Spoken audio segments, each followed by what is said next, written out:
Speaker for farmer, ये scheme हमने चलाई है। आपने देखा होगा हाल फिलहाल में मोदी सरकार ने जो एक काला कानून लेके आए हैं, किसान विरोधी जो कानून लेके आए हैं, पूरे देश में आज हाहाकार हो रही है और यही नारे लग रहे हैं कि किसान विरोधी नरेंद्र मोदी। तो ये कोई अच्छी बात नहीं है।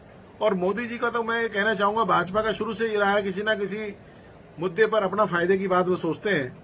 और पूरे देश में आज ये हो रहा है कि जवान मरे या किसान, इनको तो सत्ता से काम। ये एक नया स्लोगन जो है, ये एक एग्जाम्पल सेट किया है हमारी ये जो वर्तमान जो केंद्र सरकार है, जिसका नेतृत्व जो है माननीय हमारे नरेंद्र मोदी जी कर रहे हैं।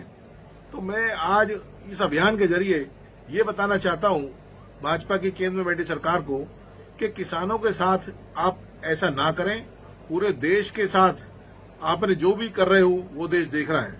आपने जवानों के नाम पर राजनीति करी, आपने जवानों की जो है उनके शहीद होने पर भी आपने राजनीति करी। मंदिर की राजनीति आप करते ही हैं, धर्म की राजनीति आप करते हैं, सांप्रदायिकता की आप करते हैं।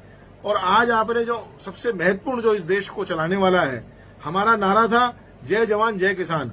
आपने जवान को भी नहीं छोड़ा और आप किसान को भी नहीं छोड़ रहे हैं। ये आपको शोभा नहीं देता है। मैं आपसे यही निवेदन करना चाहता हूं, जो अपील राहुल गांधी जी ने समय समय पर उन्होंने करी है और आपको हर उसके लाभ और हानि की बात बताई है कि देश हित में क्या करना चाहिए, देश हित में क्या नहीं करना चाहिए, इन चीजों को आपको अच्छी बातों को मानना चाहिए और उसे अपने जो है क्या नाम है व्यवहार में लेके आना चाहिए। तो मेरा आपसे यही उम्मीद है और मैं आशा करता हूं कि आप पूरे देश में ये जो किसानों के समर्थन में जो आवाज उठी है और किसानों की सहायता के लिए, वो हमारा अन्नदाता, इस देश का अन्नदाता है।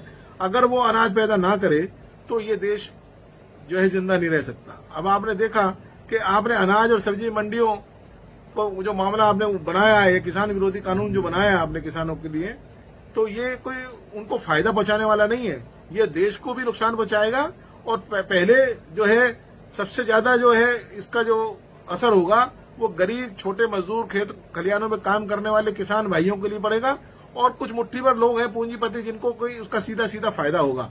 आपने अनाज मंडी, सब्जी मंडी, एपीएमसी को खत्म करने की जो साजिश आपने करी है, उसका नुकसान ये होगा कि जो हम पहले एमएसपी देते थे, न्यूनतम समर्थन मूल्य, वो भी किसान को नहीं मिल पाएगा।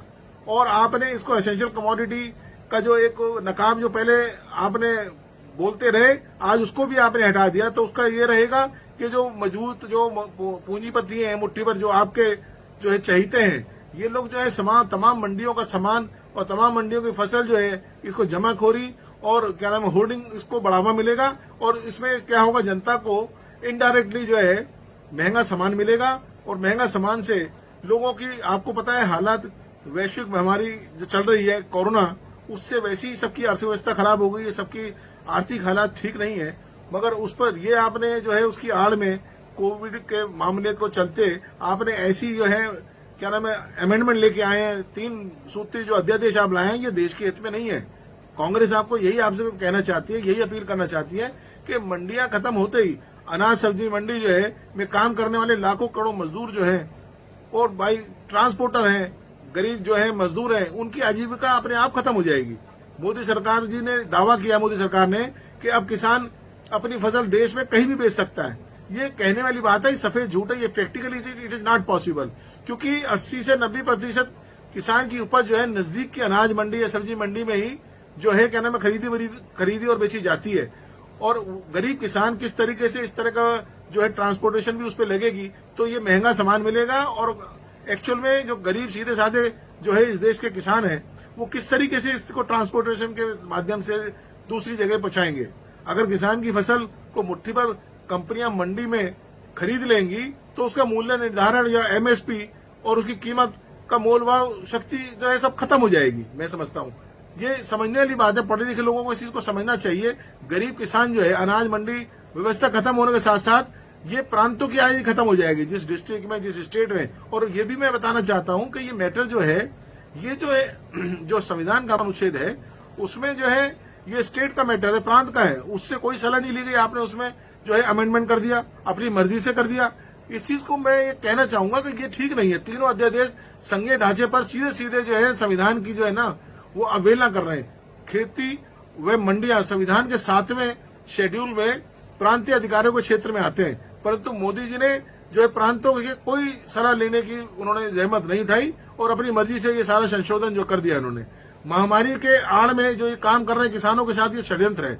अध्यादेशों में ना तो खेत मजदूर अधिकारों का कोई बात हुई है, ना एमएसपी की कोई बात हुई है। लिखत की बात मैं बता रहा हूँ आपको। कृषि उत्पादन, खाने की चीजें, फूल सब्जी, स्टॉक लिमिट को पूरी तरीके से हटाकर किसान को फायदा नहीं होगा। उससे, उसको हटाने से उपभोक्ता को फायदा नहीं होगा। सिर्फ जमाखोरी और कालाबाजारी, जो मुट्ठी भर लोग जो आपके जो है चहीते हैं, जो कि पूंजीपति हैं, बड़े बड़े उद्योगपति हैं, जिनके बेस पे आप लोग जो आज सरकार चला रहे हैं, उन्हीं को ये फायदा होने वाला है। कॉन्ट्रैक्ट, एक इसमें जो है कॉन्ट्रैक्ट फाइन जो है फार्मिंग का जो अध्यादेश भी आपने इसमें जोड़ा, इसमें बहुत बड़ी खामी यह है कि न्यूनतम समर्थन मूल्य यानी एमएसपी जो तो देना अनिवार्य नहीं होगा इसमें। उसमें क्या होगा कि जो पैसे वाले लोग हैं, जो धनाढ़ लोग हैं, वो उनकी जो है क्या नाम है जबरदस्ती से किसान को सारी फसल उसे बेचनी पड़ेगी और कीमत की मर्जी जो उसका रेट है वो भी वही लोग तय करेंगे। तो किसान का जो फायदा कहाँ है? मैं आपसे यही कहना चाहता हूँ, इस अध्यादेश को जो ये जो ठेका प्रथा है ना, ये जो ठेका प्रथा चालू हो जाएगी, इसको बंद किया जाए। ये इसमें किसान का मरण हो जाएगा। और मैं आपको बताऊं, आपने देखा होगा कि खेती और मंडियां ये संविधान के जो मैंने पहले बताया 7वें शेड्यूल में है, इसका जो है प्रांतीय अधिकारियों को क्षेत्र में आते हैं। परंतु मोदी सरकार सेंट्रल गवर्नमेंट है, प्रांतों के साथ बैठकर उन्होंने ना तो सलाह मशवरा करा है, ना इसको उन्होंने करा है। और ये नई जो है ना जमींदारी प्रथा चालू हो जाएगी और इसको जो है रोकना जाना चाहिए, क्योंकि अबॉलिशिंग ऑफ जमींदारी प्रथा आपने पढ़ा भी है, आपने पहले किस तरह देश में किस तरह का शोषण हुआ गरीब लोगों को, गरीब किसानों का। तो उस चीज को हमें खत्म करना चाहिए। आप उसको जो है बढ़ावा दे रहे हैं। तो मेरा आपसे निवेदन है, राहुल जी का जो है आह्वान है, हमारे चौधरी अनिल कुमार जी दिल्ली प्रदेश कांग्रेस कमेटी के अध्यक्ष हैं, वो भी सब जो क्या नाम है यही कहना चाहते हैं कि देश हित में फैसला लें, किसानों के हित में फैसला लें। जवानों पे राजनीति आपने कर ली, धर्म पे आपने कर ली, जातिवाद पे कर ली, आपने धर्म पे कर ली, इस पे तो कम से कम अन्नदाता को तो बख्शे आप।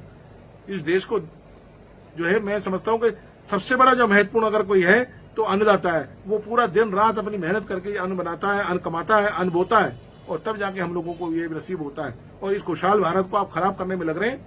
आपको चाहिए कि इसको जो है अपने तरीके से ना चलाएं, उस तरीके से चलाएं कि जिस तरीके से उसमें उनका फायदा हो। गरीब अन्नदाता को हमें भूलना नहीं चाहिए। जय जवान जय किसान का नारा कांग्रेस ने हमेशा उसको जो है सम्मान दिया है। आपने जवान भी इस्तेमाल कर लिए, आपने जो है शहीद भी इस्तेमाल कर लिए, अब आप किसानों के पीछे पड़े। किसान किस तरह आत्महत्या कर रहा है आप देख रहे हैं गरीबी से, क्या उसको फायदा देंगे? तो मौके का फायदा ना उठाएं।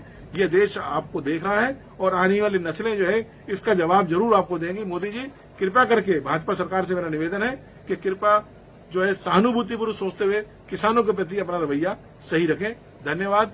जय हिंद, जय भारत।